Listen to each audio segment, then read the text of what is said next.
Adjust the oven rack and preheat the oven. 220 centimeter tins.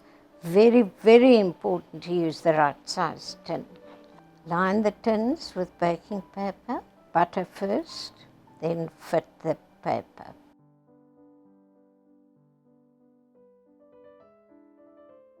Beat the eggs.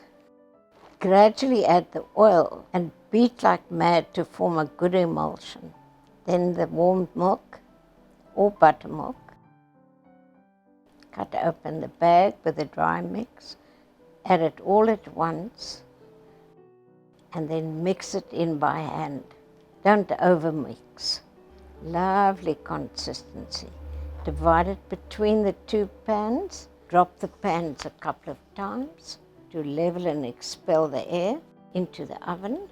Perfection.